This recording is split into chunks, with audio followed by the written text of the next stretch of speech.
Pembahasan kali ini akan masuk ke bagian kedua dari buku International Financial Management, yaitu mengenai perilaku atau behavior daripada nilai tukar.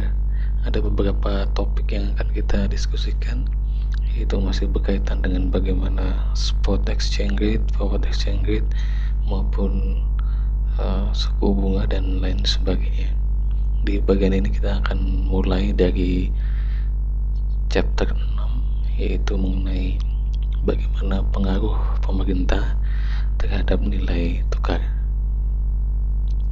Tujuan pembelajaran di chapter ini adalah untuk mendeskripsikan sistem-sistem yang biasa dipakai dalam kaitannya dengan nilai tukar oleh berbagai negara. Kemudian bagaimana pemerintah menggunakan berbagai jenis intervensi, baik itu secara langsung maupun tidak, yang pada akhirnya akan berdampak pada nilai tukar. Yang terakhir, bagaimana intervensi yang dilakukan pemerintah pada nilai tukar nanti akan berdampak pada berbagai kondisi ekonomi di suatu negara. Kita mulai dari pengenalan mengenai sistem nilai tukar yang banyak diacu. Nilai tukar yang saat ini atau banyak diacu oleh berbagai negara dapat dikategorisasikan berdasarkan tingkat kontrol atau tingkat kendali yang dimiliki oleh pemerintah terhadap nilai tukar mata uangnya terhadap nilai mata uang asing. Biasanya ada 1 dari 4 kategori berikut. Yang pertama yang bersifat fix atau tetap, kemudian freely floating alias mengambang bebas, kemudian ada manage float, ya, mengambang tapi dikendalikan, atau yang peg yang ditetapkan atau ditentukan. Kita mulai dari yang pertama, yaitu sistem nilai tukar yang bersifat tetap atau fixed exchange rate system. Dalam sistem ini, nilai tukar mata uang, ya, itu dibuat konstan atau dibolehkan untuk berfluktuasi, tapi dalam batasan yang sangat kecil atau sangat tipis. Jadi bisa naik sekian 1 atau katakanlah 0,5%, turun 0,5% dari target yang sudah ditentukan atau dicanangkan oleh pemerintah. Ini contoh yang sering digunakan, yaitu masa-masa di mana dunia menggunakan Bretton Woods sebagai sebuah standar. Di masa-masa itu nilai tukar itu difikskan dengan acuan nilai emas atau logam mulia. Kemudian di tahun 71 setelah Bretton Woods, ya, ada Smithsonian Agreement, sebetulnya juga hampir sama-sama mata uang ditetapkan pada sejumlah angka. Cuman yang kita harus ingat, setelah Bretton Woods kemudian Smithsonian Agreement itu nilai atau fluktuasi dari mata uang dibuat sedikit lebih lebar, jadi tidak sesempit ketika masih menggunakan Bretton Woods. Tapi sebetulnya sistem ini juga relatif bisa kita anggap sama-sama sistem yang fix. Bagi yang setuju dengan sistem ini mengatakan bahwa dengan adanya sistem yang bersifat fix ini akan sangat memudahkan bagi perusahaan-perusahaan yang sudah go internasional akan lebih mudah, karena dalam konteks exchange rate tidak perlu memikirkan berbagai macam risiko fluktuasi nilai tukar karena nilai tukarnya sudah fix. Bagi yang kontra sebaliknya mengatakan bahwa sistem yang fix ini membuat pemerintah akan sering melakukan revaluasi atau penilaian ulang terhadap mata uang mereka. Sebagai contoh, di awal-awal penggunaan Smithsonian Agreement misalnya, nilai dolar Amerika didevaluasi alias diturunkan karena pada masa itu Amerika mengalami defisit perdagangan yang cukup besar. Kalau defisit dialami sebuah negara, kemungkinan besar karena nilai mata uangnya terlalu kuat, sehingga produk dari negara itu dinilai terlalu mahal, maka negara itu kemungkinan akan berupaya untuk menurunkan mata uangnya. Ini yang kemudian dianggap sebagai yang tidak baik bagi mereka yang kontra. Alasan lain ya, negara yang kemudian terlibat dalam perdagangan internasional bisa jadi akan lebih mudah terkena dampak dari kondisi ekonomi di negara yang lain, karena nilai mata uangnya difikskan, tidak bisa ada sejumlah penyesuaian otomatis ketika ada masalah ekonomi di negara lain, sehingga negara tetangganya, negara sekitarnya, negara yang berinteraksi dalam ekonomi internasional akan mudah terkena dampak daripada permasalahan dalam negeri suatu negara. Selanjutnya kita lihat sistem yang free floating, mengambang bebas. Sistem ini betul-betul melepaskan nilai mata uang, nilai tukar ke mekanisme pasar. Jadi pasarlah yang menentukan berdasarkan supply and demand. Bagi yang setuju, mereka akan mengatakan bahwa dengan adanya fluktuasi yang dibebaskan, maka masing-masing negara akan lebih aman ya dibandingkan sebelumnya ketika modelnya fix ya. Lebih aman dari apa? Dari ancaman ekonomi yang bermasalah di negara yang lain. Jadi ketika sebuah negara misalnya menghadapi masalah ekonomi, kemungkinan besar nilai tukarnya akan jatuh misalnya. Nah, karena modelnya menggunakan free floating, maka negara lain tidak akan terlalu terkena dampaknya dibandingkan dengan ketika masih menggunakan model yang fix. Yang pro juga yang kedua mengatakan bahwa bank sentral tidak terlalu perlu ya melakukan intervensi, karena intervensi yang dilakukan bank sentral mungkin akan berdampak tidak terlalu bagus pada perekonomian.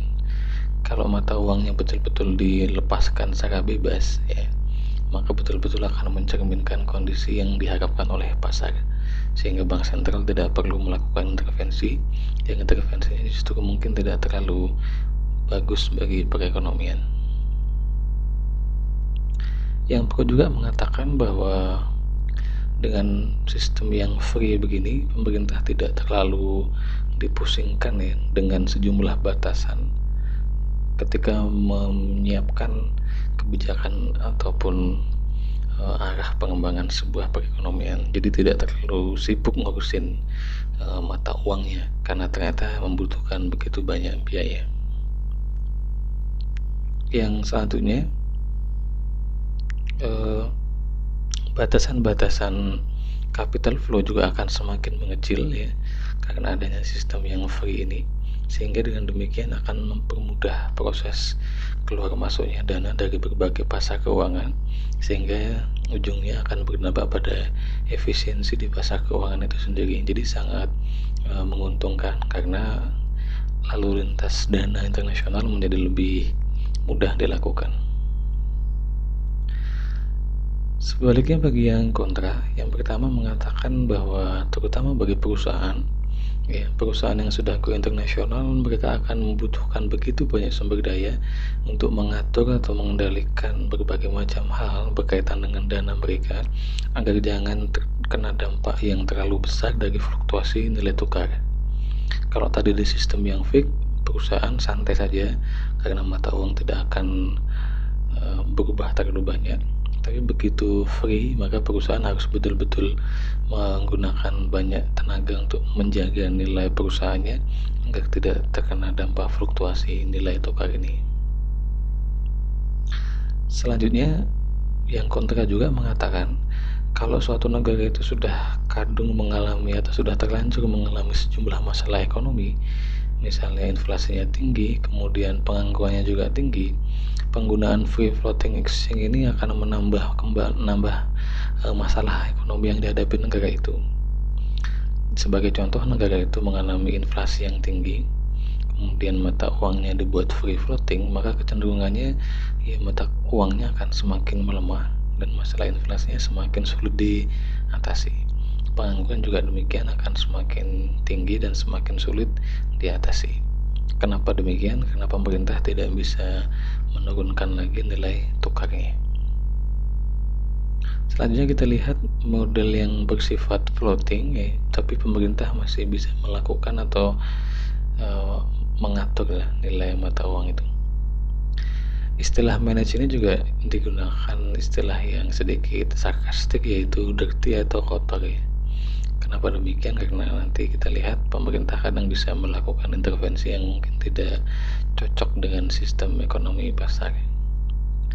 Dalam sistem yang manage float exchange ini, nilai tukar biasanya dibolehkan untuk bergerak bebas ya pada pergerakan harian, dan tidak ada batasan yang tegas dalam konteks harian ini. Tetapi jika ternyata pergerakannya terlalu liar begitu ya, pemerintah mungkin akan melakukan intervensi sehingga tetap sesuai dengan ekspektasi atau target yang dicanangkan oleh pemerintah. Dibiarkan bebas, tapi begitu dianggap melenceng, dianggap terlalu tinggi atau terlalu rendah, pemerintah campur tangan. Itulah mungkin kenapa muncul istilah dirty tadi, karena tidak semuanya diberikan kebebasan secara utuh untuk mekanisme pasar berjalan. Bagi yang kontra ya terutama adalah bahwa bisa jadi pemerintah itu akan melakukan manipulasi terhadap nilai tukar yang tujuannya biasanya untuk mengambil keuntungan, tapi risikonya negara lain yang akan menanggung. Contoh yang paling gampang, pemerintah bisa jadi akan menurunkan nilai mata uangnya sendiri, mendevaluasi mata uang ya. Kalau mata uangnya nilainya turun dibandingkan mata uang negara lain, maka dengan sendirinya produk-produk dalam negerinya menjadi lebih murah. Karena produk dalam negerinya menjadi lebih murah, maka ekspornya akan meningkat, sehingga dia akan diuntungkan dengan devisa dan macam-macam. Bisa jadi seperti itu ataupun sebaliknya. Mata uang suatu negara mungkin bisa dinaikkan misalnya dengan target mungkin untuk memberi kesempatan masyarakatnya wisata ke luar negeri misalnya, dan seterusnya. Artinya ada resiko pemerintah memanfaatkan ini untuk sejumlah kepentingan negaranya sendiri, sementara negara lain akan terkena dampaknya. Yang terakhir adalah pegged exchange rate system, yaitu apabila nilai tukar ditetapkan pada sejumlah angka. Bisa jadi dijumlahkan pada sejumlah mata uang ataupun satu mata uang ataupun sejumlah mata uang. Kemudian diharapkan pergerakannya bisa terus dipantau menyesuaikan pergerakan nilai mata uang itu. Nah, contoh yang digunakan di sini adalah arrangement atau kesepakatan di masyarakat ekonomi Eropa tahun 72 sampai 79. Waktu itu mata uang anggotanya di-peg atau disepakati pada sejumlah nilai yang kemudian dalam kesepakatan itu ada batasan untuk masing-masing anggotanya. Jadi masing-masing mata uang nilainya adalah sekian terhadap mata uang yang lain. Kemudian di tahun 79 ada sistem moneter Eropa yang menentukan bahwa nilai tukar untuk masing-masing anggota itu juga diatur batasnya, kemudian juga di-peg kepada mata uang yang waktu itu dipakai, yaitu European Currency Unit atau ECU, yang mekanismenya menggunakan ERM atau Exchange Rate Mechanism. Jadi disepakati mata uang A misalnya itu nilainya sekian dalam ECO, yang itu menggunakan metode atau mekanisme ERM. Cuman ternyata ada masalah yang cukup serius, yang cukup parah di tahun 92, terutama karena masalah kondisi ekonomi di masing-masing negara dan juga target-target ekonominya ternyata cukup bervariasi. Dengan kata lain, upaya untuk menyatukan target mata uang tidak bisa dipenuhi karena masing-masing negara punya kepentingan dan kondisi ekonomi yang beragam. Contoh lain di Meksiko di tahun 94, bank sentralnya juga melakukan peg mata uang peso ke US dollar. Tetapi pada masa itu juga masih dibolehkan adanya fluktuasi kecil gitu ya, dalam tingkatan yang tidak terlalu tinggi, tidak terlalu lebar ya, antara yang nilainya naik ataupun nilainya turun. Tetapi ada sedikit masalah ya. Pada akhir 94, kondisi ekonomi waktu itu cukup mungkin ada sedikit masalah, sehingga banyak sekali tekanan ya yang membuat nilai peso mengalami penurunan. Nah, karena awalnya di-peg, kemudian ada tekanan, bank sentral justru melepaskan peso untuk free float, jadi bisa bebas nilainya mengambang. Dampaknya luar biasa. Setelah itu peso mengalami krisis yang menjadi salah satu krisis yang cukup berat bagi masyarakat waktu itu. Kasusnya mungkin hampir sama dengan nilai tukar rupiah, sempat di-peg terhadap dolar, kemudian ada masalah ekonomi dalam negeri dan macam-macam, kemudian dilepaskan oleh bank sentral untuk sesuai dengan kondisi pasar, dan sampai saat ini nilainya jatuh cukup dalam dibandingkan nilai semula, terutama kalau dibandingkan dengan dolar. Selanjutnya kita lihat apa yang disebut sebagai BOT, currency bonds ya, atau badan mata uang. Currency bond ini adalah sebuah sistem untuk menjaga nilai mata uang lokal, mata uang dalam negeri terhadap sejumlah mata uang internasional atau mata uang asing yang paling populer atau paling penting dalam perdagangan internasional. Misalnya contoh yang digunakan adalah di Hong Kong, di mana dolar Hong Kong di-peg atau dibatasi nilainya sejak tahun 1983 pada angka 7,8 dolar Hong Kong per 1 dolar Amerika Serikat. Argentina juga melakukan hal yang sama. Peso Argentina dipatok nilainya sama dengan 1 US dollar sejak tahun 91. Namun harus diingat, agar currency bond ini sukses ya, dia harus punya kredibilitas, terutama untuk jaminan akan nilai tukar yang dia siapkan ya, atau nilai tukar yang dia janjikan kepada masyarakat atau pada perekonomian. Jadi masyarakat harus punya keyakinan bahwa bondnya ini mampu menjaga nilai mata uang pada angka yang telah ditetapkan. Nah, karena dia sudah mematok nilai tertentu, maka dia harus intervensi seandainya ada tekanan terhadap mata uangnya, baik tekanan itu karena masalah ekonomi ataupun karena ulah spekulan. Yang kadang biasanya spekulan menilai bahwa katakanlah badan currency ini atau badan mata uang ini tidak mampu menjaga nilai mata uangnya, maka dia mungkin akan bermain spekulasi, mungkin dengan target untuk menjual di harga tinggi, nanti beli lagi di harga murah, ataupun sebaliknya. Jadi currency bond akan menghadapi cukup banyak masalah kalau kondisi ekonominya kurang bagus, atau yang kedua banyak spekulan yang bermain. Dalam kasus Indonesia saya kira cukup banyak yang mengatakan krisis 97 dulu salah satu faktornya juga karena faktor spekulan, yang terutama spekulan internasional ya, yang skala besar yang membuat rupiah jatuh. Sekarang kita lihat bagaimana exposure dari mata uang yang di-peg terhadap pergerakan suku bunga.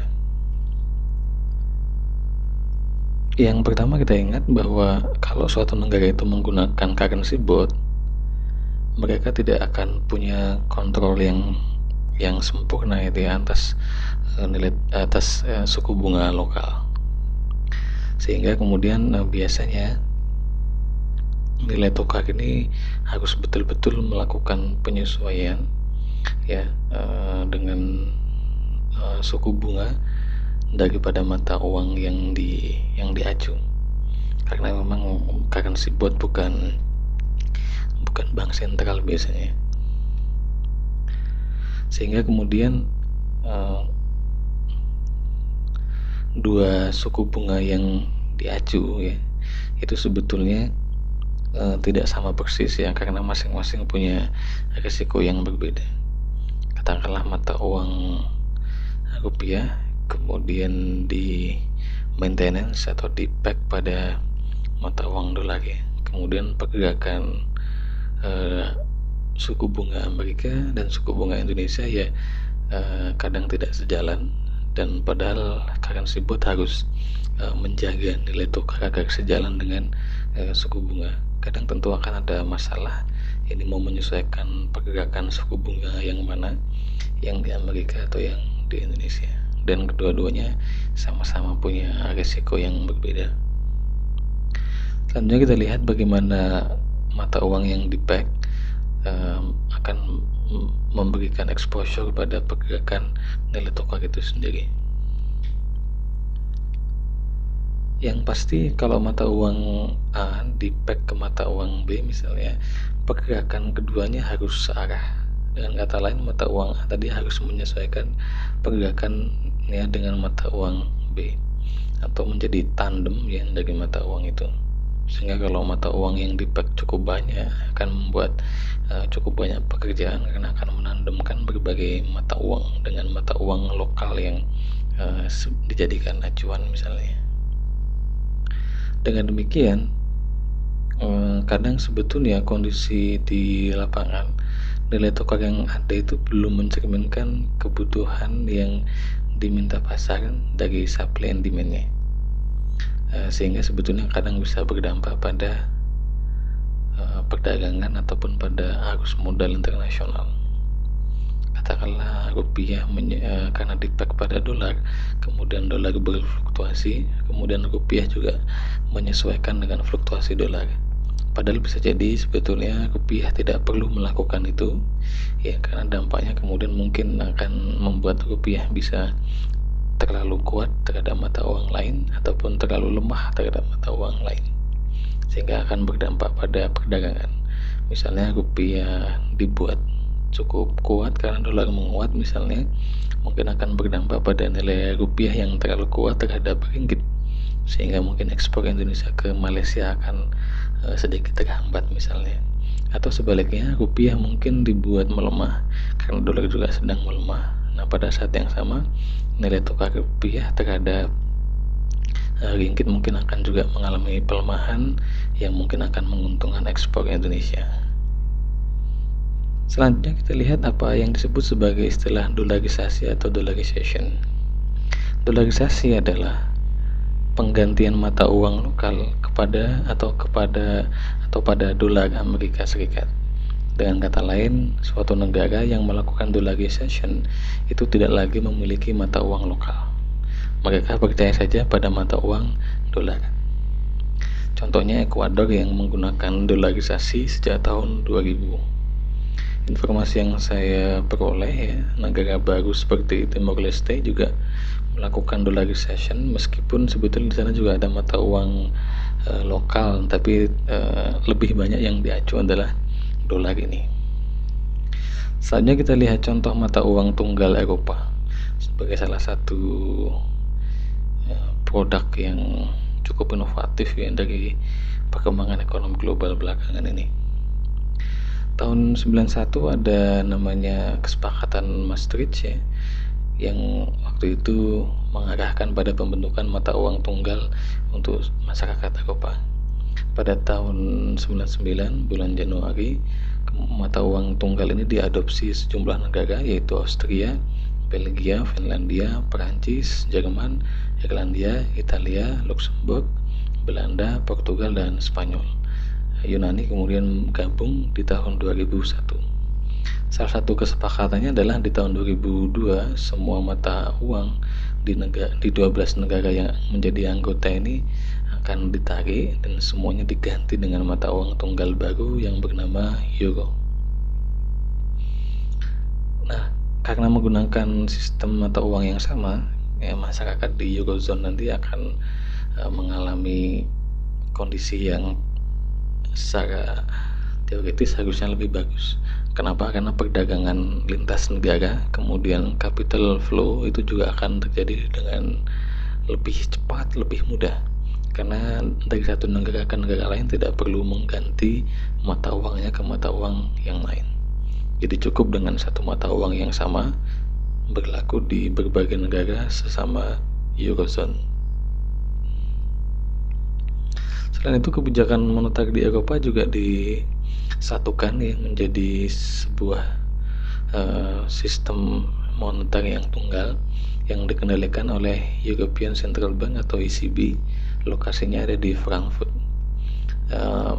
ECB inilah yang bertanggung jawab untuk mengatur kebijakan moneter yang berlaku bagi seluruh negara anggota di wilayah Eropa. ECB bertugas untuk mengendalikan inflasi ya, di sejumlah negara anggota dan juga untuk menjaga agar nilai euro itu relatif stabil. Tentu ada sejumlah batasan yang dianggap realistis untuk dicapai sehingga indikator stabil itu bisa terpenuhi. Dengan adanya sistem moneter yang sama dan kebijakan moneter yang sama, secara logika tentu diharapkan masing-masing anggota itu akan semakin searah satu kata, alias akan tercipta harmoni politik di wilayah Eropa. Namun harus diingat satu hal ya, bahwa masing-masing negara anggota itu sebetulnya tetap mempunyai kendali dalam konteks kebijakan fiskal. Misalnya pajaknya seperti apa, pengeluaran pemerintah seperti apa, untuk mengatasi masalah-masalah lokal mereka. Sehingga uangnya sama, tapi pengendalian di level pemerintah sangat tergantung pada kemampuan masing-masing negara. Sehingga kalau ada satu negara yang bermasalah ya, maka potensinya tentu tetap sama, akan sama-sama menyebar ke berbagai negara juga.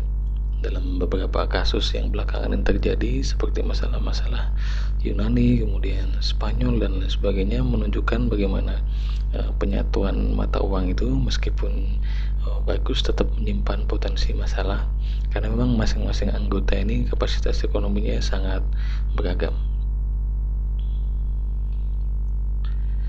Dengan adanya mata uang tunggal ini, maka pergerakan mata uang sesama negara Eropa akan sangat berkurang gitu ya, sehingga mudah sekali ya melakukan kesepakatan bisnis ya, kemudian mengacu membandingkan harga, dan juga arus perdagangan harusnya semakin cepat karena mata uangnya sudah tunggal, sehingga berbagai masalah yang sebelumnya ada menjadi tidak ada lagi. Kemudian juga dalam konteks yang lebih luas ya, valuasi atau penilaian nilai sebuah perusahaan akan lebih mudah dilakukan dan juga lebih mudah dinilai di berbagai negara Eropa. Perusahaan di Austria misalnya dan di Belgia dapat dinilai nilainya mengacu pada nilai euro.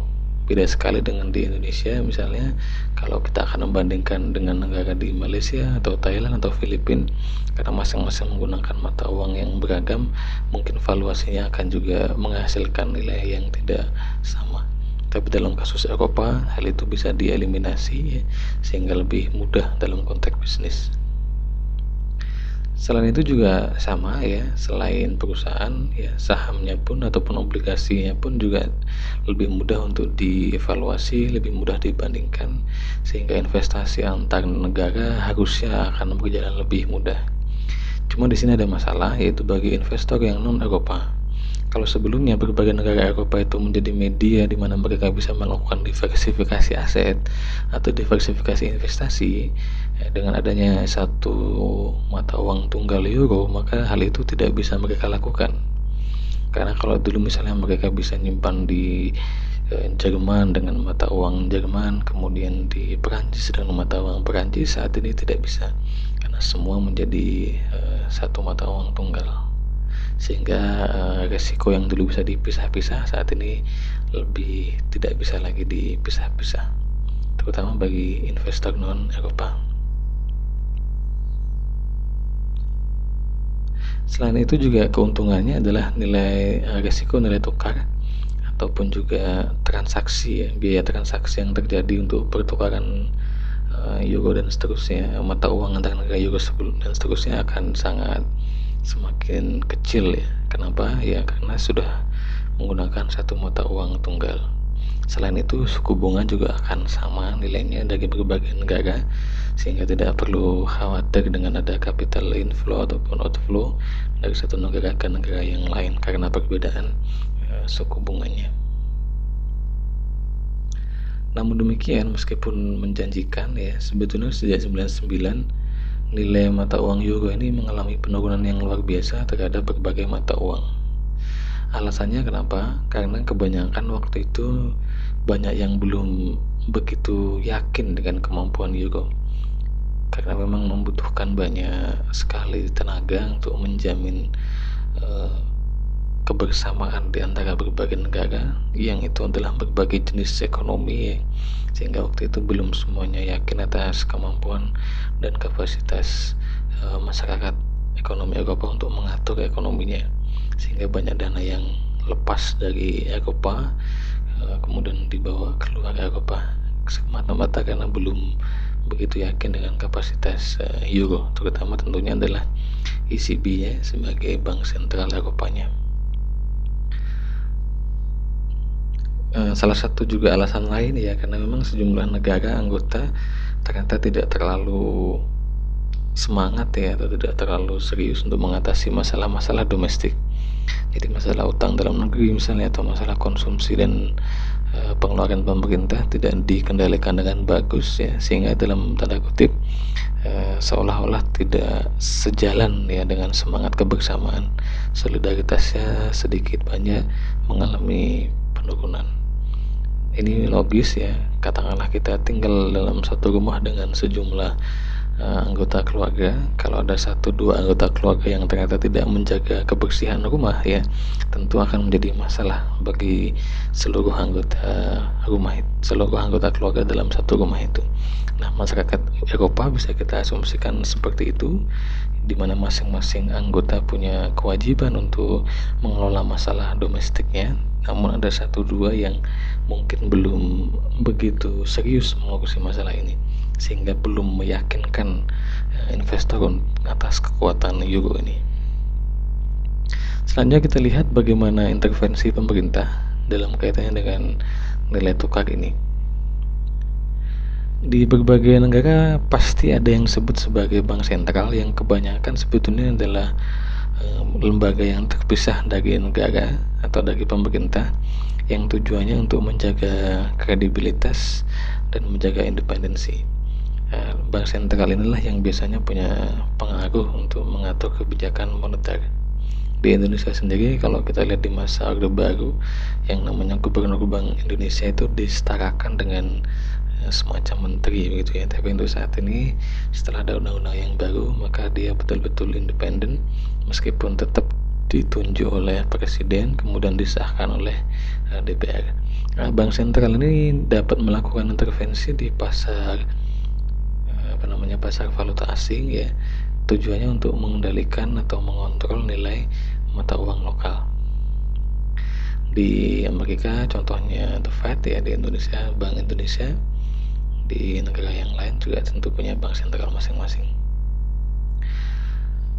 Bagaimana cara bank sentral mengendalikan atau mengontrol nilai tukar ya?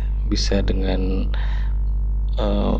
memperhalus pergerakan nilainya, ataupun juga bisa membuat batasan yang cukup jelas mengenai berapa nilai mata uang itu, ataupun juga kadang bisa merespon sejumlah perubahan-perubahan dalam jangka pendek. Kadang gitu ya, perilaku bank sentral yang melakukan intervensi ini dianggap terlalu berlebihan oleh pasar, sehingga kadang pasar kalau ada rencana bank sentral melakukan sesuatu ya terhadap nilai tukar, itu akan betul-betul dipantau, betul-betul diawasi. Meskipun demikian gitu ya, sebetulnya harus juga diingat, tanpa adanya intervensi dari bank sentral bisa jadi ya, pergerakan mata uang itu betul-betul akan sangat volatile, naik turun dengan intensitas yang cukup tinggi. Kita lihat selanjutnya bagaimana intervensi biasanya dilakukan. Yang pertama adalah dengan direct intervention ya, atau intervensi langsung. Dalam kasus ini, bank sentral betul-betul langsung menggunakan mata uang asingnya yang awalnya digunakan sebagai cadangan atau sebagai devisa untuk langsung terjun ke pasar valuta asing. Jadi misalnya ketika rupiah melemah, Bank Indonesia akan segera melepas dolar ke pasaran untuk membeli rupiah supaya rupiah menguat misalnya. Cara ini adalah cara yang biasanya lebih efektif dibandingkan model yang lain ya. Apalagi kalau misalnya sejumlah bank sentral sama-sama bekerja sama untuk mengatasi sejumlah masalah pada nilai tukar. Misalkan nilai tukar ringgit tiba-tiba terlalu menguat ya terhadap rupiah ya. Kemudian Bank Indonesia bersama-sama dengan Bank Negara Malaysia sepakat akan melakukan intervensi. Mungkin akan lebih efektif ya. Kenapa? Karena Bank Indonesia nanti kemungkinan akan melepas ringgit ya supaya nilai rupiah menguat dalam negeri, dan sebaliknya pemerintah di Malaysia melalui bank negaranya akan melepas banyak rupiah ya. Akan melepas banyak ringgit juga. Nah, seandainya intervensi yang dilakukan itu tanpa melalui penggunaan uang secara langsung ya, alias tanpa money supply, itu biasa disebut dengan non-sterilized intervention. Jadi intervensi yang tanpa upaya sterilisasi. Intervensi itu tetap dilakukan tapi tanpa dengan menggunakan devisa atau cadangan mata uang langsung. Biasanya yang dilakukan adalah tidak dengan membeli dolar atau membeli mata uang asing ya, tapi dengan membeli sejumlah surat berharga yang dimiliki oleh pemerintah, ataupun sebaliknya bisa juga menjual sejumlah surat berharga yang dimiliki oleh pemerintah. Contoh misalnya rupiah mengalami pelemahan alias jumlah uang yang beredar yang dalam bentuk rupiah banyak, maka bank sentral mungkin akan melepas obligasi pemerintah, obligasi Republik Indonesia atau ORI, dengan harapan akan menyerap banyak rupiah. Kalau rupiahnya banyak yang terserap oleh Bank Indonesia, stok rupiah di pasaran akan menurun, nilainya juga nanti akan menguat kembali. Atau sebaliknya, kalau ternyata nilai tukar rupiah terlalu kuat ya, alias jumlah rupiah yang ada di pasaran mengalami penurunan, bank sentral mungkin akan justru menambah rupiah yang ada dengan cara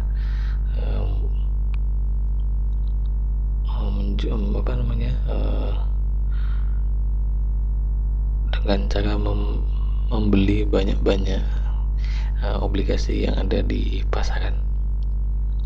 Tujuannya tentu saja sama-sama untuk menjaga stok atau nilai rupiah ya, dengan cara menaik turunkan money supply atau jumlah uang yang beredar, tapi tidak dengan secara langsung dengan uang, tapi dengan membeli aset-aset pemerintah yang biasa kita lihat.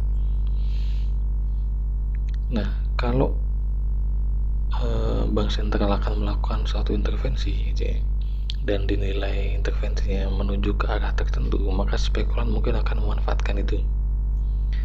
Bisa jadi spekulan menduga ini pemerintah akan menjaga rupiah supaya kuat gitu ya, artinya nilai tukar rupiah akan mengalami apresiasi, maka mereka mungkin akan melakukan spekulasi ya, mungkin dengan membeli rupiah saat ini di harga yang murah, ketika nanti apresiasi rupiah sudah tinggi dijual dan seterusnya ya, atau dibalik ya, ketika rupiah nilainya sedang tinggi dilepas ya, nanti ketika rupiah diturunkan nilainya, didepresiasi oleh bank sentral, mereka kembali membeli. Sehingga di sini memang bank sentral harus ekstra hati-hati juga, karena spekulan bisa jadi cukup powerful ya, cukup bertenaga. Ada kalanya juga intervensi dilakukan dengan pendekatan tidak langsung atau indirect intervention. Jadi pemerintah tidak menggunakan uang untuk mempengaruhi nilai tukar, tapi dengan menggunakan sejumlah faktor yang nanti bisa berdampak pada nilai tukar. Contohnya misalnya dengan menaikkan atau menurunkan suku bunga.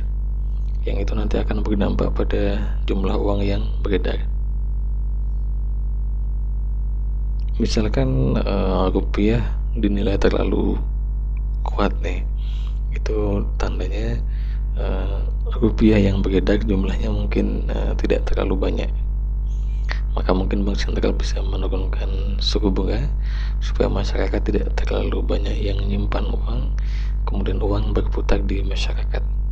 Karena uang bertambah, rupiah tentu dengan sendirinya akan sedikit melemah, dan juga sebaliknya. Namun harus diingat bahwa upaya pemerintah untuk menaikkan atau menurunkan suku bunga lewat bank sentral dengan harapkan untuk memperkuat mata uang itu nanti akan berdampak pada para peminjam di bank karena mereka juga nanti akan terpengaruh dengan perubahan suku bunga yang diatur oleh bank sentral dalam rangka menjaga nilai tukar tadi. Atau juga pemerintah bisa saja menggunakan atau mengatur penggunaan mata uang asing. Jadi misal untuk menjaga supaya nilai tukar rupiah tetap kompetitif pembayaran apa begitu tidak harus semuanya menggunakan dolar, tapi bisa mungkin menggunakan rupiah. Misalnya transaksi dalam negeri saat ini nggak boleh lagi menggunakan dolar supaya rupiah juga banyak digunakan supaya nilainya juga kuat. Ini contoh dari bentuk intervensi tidak langsung oleh pemerintah. Selanjutnya kita akan diskusikan apa yang disebut sebagai zona target nilai tukar. Hal ini muncul karena sejumlah ekonom menganggap bahwa model nilai tukar saat ini itu tidak terlalu pas Karena apa? Karena terlalu banyak atau terlalu lebar swing atau nilainya kadang naik terlalu tinggi, kadang turun juga terlalu rendah. Jadi swingnya ini terlalu berat sehingga kadang bisa berdampak cukup lumayan. Karena memang dalam konteks saat ini misalnya Indonesia sangat tergantung pada mata uang besar seperti Amerika, kemudian Eropa ataupun Jepang Padahal kondisi dalam negeri di berbagai negara itu sangat cepat bergolak sehingga mata uang lokal juga mudah sekali mendapatkan pengaruh. Ayunannya atau swingnya kadang begitu cepat hari ini bisa naik cepat, besok bisa turun cepat dan seterusnya. Karena itu memang kebanyakan menganggap ini sebagai masalah. Karena itu mereka mengajukan apa yang disebut sebagai zona target. Zona target ini kurang lebih adalah katakanlah sebuah mata uang punya nilai tertentu, nilai inisial atau nilai awal maka yang disebut dengan zona target ini mata uang itu boleh diizinkan untuk naik turun pada kisaran tertentu dari nilai inisial atau nilai awal tadi. Jadi bisa tidak terlalu tinggi ataupun tidak terlalu rendah atau sesuai dengan angka yang disepakati. Sehingga kalau nilainya memang dibiarkan pada sejumlah target tadi, sejumlah indikator ekonomi lokal nanti akan menyesuaikan, termasuk suku bunga dan macam-macam. Jadi tidak terlalu khawatir dengan swing atau ayunan dari nilai tukar mata uang asing, dan juga tidak terlalu membuat pasar keuangan menjadi khawatir, karena ini memang betul-betul ada patokan angka tertentu yang ingin dicapai dari angka inisialnya. Namun demikian harus diingat bahwa model yang diajukan ini juga target akhirnya tidak terlalu banyak berbeda dengan sistem yang saat ini sudah ada. Jadi sama-sama fungsi untuk menjaga stabilitas, menjaga kepastian dan seterusnya. Selanjutnya kita diskusikan bagaimana intervensi itu bisa kita kategorisasikan sebagai alat kebijakan. Jadi dapat kita samakan kurang lebih dengan misalnya pajak ataupun jumlah uang yang beredar yang pemerintah bisa melakukan intervensi, yang itu juga sebetulnya digunakan sebagai alat untuk mencapai tujuan-tujuan ekonomi tertentu yang diharapkan oleh pemerintah. Dengan kata lain, ya, intervensi pemerintah pada nilai tukar itu sebetulnya bisa kita anggap sebagai bagian dari kebijakan pemerintah itu sendiri. Jadi misalnya kalau mata uang dalam negeri mengalami pelemahan, ya, itu akan sedikit banyak menguntungkan. Kenapa? Mata uang yang lemah artinya produk dalam negeri juga dianggap murah di pasar internasional, ya, sehingga ekspor mungkin akan mengalami peningkatan. Kalau ekspor mengalami peningkatan, tentu akan banyak tenaga kerja lokal yang terserap. Tapi juga pada saat yang sama bisa berdampak pada inflasi yang tinggi karena nilai tukar mengalami pelemahan, gitu ya. Sebaliknya, kalau nilai tukarnya mengalami penguatan alias menjadi sangat kuat, gitu ya, bisa jadi justru juga akan memang mengatasi masalah inflasi. Kemudian juga ada manfaat lain, karena nilai tukar lebih kuat, maka produk impor menjadi lebih murah sehingga peluang untuk mendapatkan produk impor dengan kualitas bagus semakin tinggi. Tapi juga ada resiko, yaitu apa? Pengusaha lokal mungkin akan mengalami masalah karena tidak bisa ekspor dengan kualitas yang standar, ya.